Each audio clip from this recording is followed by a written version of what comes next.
தமிழ்நாடு மக்கள் ஒரு நல்ல சீமை தவற விட்டாங்க. அதுதான் உண்மை. உண்மையை உறக்க சொல்லணும்.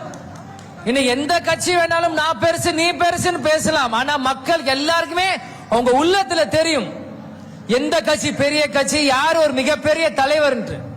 ஒரு மிகப்பெரிய ஆளுமையை தமிழ்நாடு இழந்திருக்குன்னா அது கேப்டன் விஜயகாந்த் தான். ஆனா அந்த ஆளுமையை இன்னைக்கு பூர்த்தி செய்ய ஒரு லேடி கேப்டன் வந்திருக்காங்கன்னா அது திருமதி பிரேமலதா விஜயகாந்த், எங்க அம்மா. இன்னைக்கு திருமதி பிரேமலதா விஜயகாந்த் அடுத்த ஜெயலலிதாவா அப்படின்னு நிறைய பேர் கேட்கறாங்க.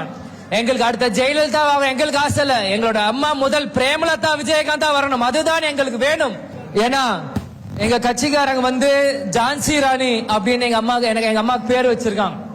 ஜான்சி ராணி புகைப்படம் நீங்க எல்லாம் பாத்திருக்கீங்களா? தோல்ல குழந்தைய சுமந்துட்டு குதிரையில போருக்கு போவாங்க.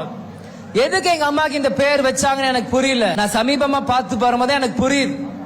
அவதூர் மேல அவதூர், தேமுதிக மேல அதையும் ஒரு பக்கம் தாங்கிட்டு கட்சியும் வழி நடத்திட்டு கேப்டனையும் பார்த்துட்டு எங்களையும் பார்த்துட்டாங்கன்னா அதுதான் உண்மையான ஜான்சி ராணி திருமதி பிரேமலதா விஜயகாந்த். தேசிய முற்போக்கு திராவிடம் எந்த கூட்டணியோட சேருதோ அந்த கூட்டணி தான் வெற்றி பெறும். இல்ல எந்த மாற்று கருத்துமே இல்ல. யார் வேணாலும் அரசியலுக்கு வரலாம், யாருக்கு வேணா கூட்டம் கூடலாம். ஆனா மக்கள் தெளிவானவங்க, அறிவாளி, அவங்களுக்கு தெரியும்.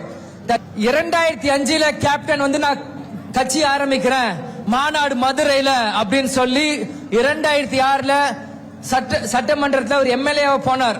அதே மாதிரி திருமதி பிரேமலதா விஜயகாந்த் 2025 மாநாடு, கடலூர் ஜனவரி 9 மாநாடுன்னு சொல்லி, அதே மாதிரி 2026 திருமதி பிரேமலதா விஜயகாந்த் அன்னைக்கு எப்படி 2006 கேப்டன் ஒரு ஆண் சிங்கமா சட்டசபைக்குள்ள போனார், அதே மாதிரி 2020 ஒரு பெண் சிங்கமா திருமதி அன்னியார் பிரேமலதா விஜயகாந்த் எங்க அம்மா சட்டசபைக்குள்ள போவாங்க.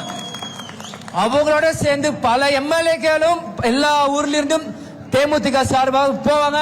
அதுக்கு உறுதுணையா 100% இந்த விஜய் பிரபு உழைக்க தயாரா இருக்கிறேன். லைக், ஷேர் அண்ட் சப்ஸ்கிரைப் பண்ணுங்க.